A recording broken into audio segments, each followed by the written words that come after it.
नमस्कार दोस्तों, मैं अवधेश कुमार आज फिर से हाजिर हूँ एक नया सवाल लेकर।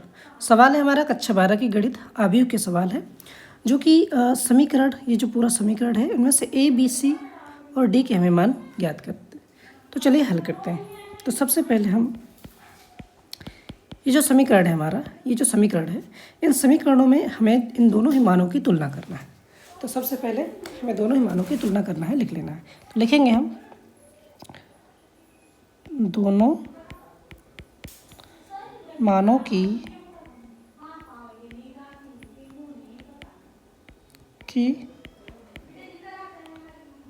तुलना करने पर दोनों मानों की तुलना करने पर जब हम दोनों ही मानों की तुलना करते हैं तो हमें पता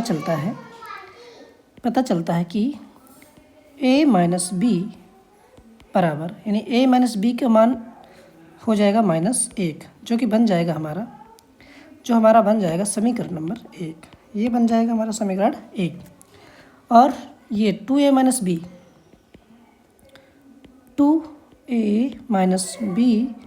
बराबर, जब हम इसकी तुलना करेंगे तो हो जाएगा 0 के बराबर, और ये बन जाएगा समीकरण नंबर हमारा दूसरा। तो चलिए इन दोनों ही समीकरणों से पहले a b का हम मान ज्ञात कर लेते हैं आसानी से। तो देखिए, तो हम क्या करेंगे कि इन दोनों ही समीकरणों में से एक पक्ष बराबर करना पड़ता है, जो कि एक पक्ष हमारा बराबर है, ऑलरेडी बराबर है। तो अगर ऑलरेडी बराबर है तो हम लिखेंगे दोनों समीकरणों को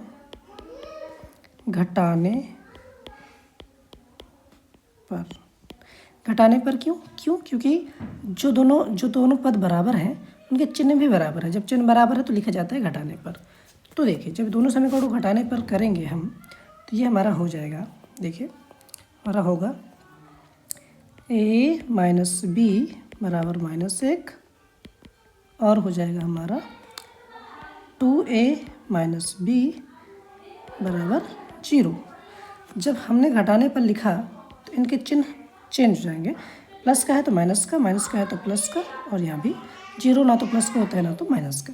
तो ये देखो यहाँ पर कैंसिल हो जाएंगे, और यहाँ पर 2a में a घटाएंगे तो बचेगा a, और हमारा माइनस का a आ जाएगा, क्योंकि बड़ा हमारा 2a है।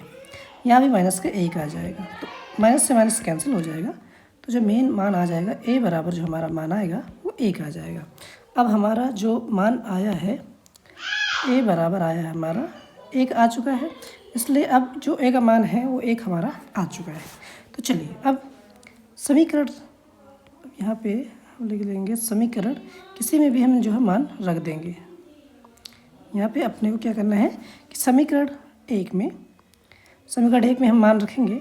समीकरण 1 है हमारा a माइनस बी बराबर -1 है।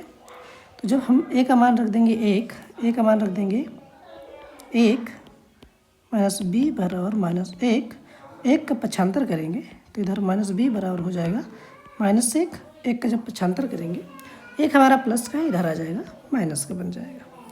तो -b बराबर 1 1 2 माइनस माइनस प्लस हो जाएंगे, तो माइनस का 2 आ जाएगा, माइनस माइनस कैंसिल कर देंगे तो हमारा हो जाएगा b बराबर 2, जो कि हमारा b का मान भी हमें पता चल चुका है। यहाँ पर हमें b का मान पता चल गया और यहाँ पर हमें a का मान पता चल चुका है। अब हम ज्ञात करेंगे, यहाँ पर a का मान है, यहाँ पर b का मान है। अब हमें ज्ञात करना है c और d का मान हमें पता करना है। तो चलिए हम बढ़ते हैं अगले। अब यहाँ पर हम b और c का मान पता करेंगे। देखिए, चलो अब यहाँ पर जो समीकरण हम बनाएंगे, समीकरण हमारा 1 2 तो हल हो गए। अब यहाँ पर जब हम इनकी तुलना करेंगे, 2a प्लस c की तुलना 5 से होगी। यहाँ पे लिखेंगे 2a प्लस c बराबर 5, ये बन जाएगा समीकरण नंबर हमारा तीसरा। इसी तरह से एक और है 3c प्लस d बराबर है 13। तो लिखेंगे 3c प्लस d बराबर है 13। ये समीकरण हमारा चौथा। देखिए अब हम क्या कर सकते हैं। अब समीकरण तीसरा में क्या लिखेंगे। समीकरण तीसरा में ए का मान, क्योंकि ए का मान हम ज्ञात कर चुके हैं, ए बराबर 1 रखने पर जब हम समीकरण तीसरा में ए का मान 1 रखेंगे, समीकरण तीसरा हमारा क्या है, समीकरण तीसरा है हमारा, यहाँ पर हम समीकरण तीसरा को हम हल कर लेते हैं। तो यहाँ पर समीकरण हमारा जो तीसरा है वो है 2a + c बराबर 5। यहाँ पे 2, a की वैल्यू हमें पता है कि 1 है प्लस c बराबर 5। जब हमें a की वैल्यू 5 पता चल चुकी है, 2 × 2 प्लस c बराबर 5। अब हम करेंगे पक्षांतर, 2 उठ के इधर आएगा तो इधर बचेगा c, इधर 5 - 2 और 5 में 2 जाएंगे तो c बराबर आ जाएगा हमारा, जब 2 जाएंगे तो हमारा c बराबर हो जाएगा, c बराबर 5 में 2 जाएंगे 3। तो यहाँ पर हमें पता चल गई c की वैल्यू, यहाँ पर पता चल गई हमें c की वैल्यू। उसी तरह समीकरण चौथे में, अब समीकरण c का मान पता चल चुका, समीकरण चौथे में जो है जब उसका मान रखेंगे हम c का, तो हमें d का मान भी पता चल जाएगा। तो देखिए उसको भी कर लेते हैं। समीकरण चौथा हमारा 3c + d बराबर 13 है, तो 3 c की वैल्यू है 3 + d बराबर 13, 3 × 3 = 9 प्लस d बराबर हो जाएगा 13। अब जब हम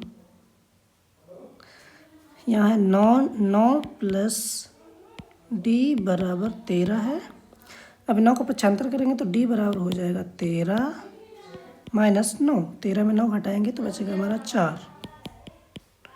तो ये हमारे सारी चीज़ों के मान आ चुके हैं। तो a का मान भी आ चुका, a का मान, और यहाँ पर हमारा b का मान, यहाँ पे हमारा c का मान, यहाँ पे हमारा d का मान, सभी के मान 1 2 3 4 आ चुके हैं। वीडियो अगर पसंद आए तो लाइक करो, साथ ही साथ सब्सक्राइब भी करो। Thank you.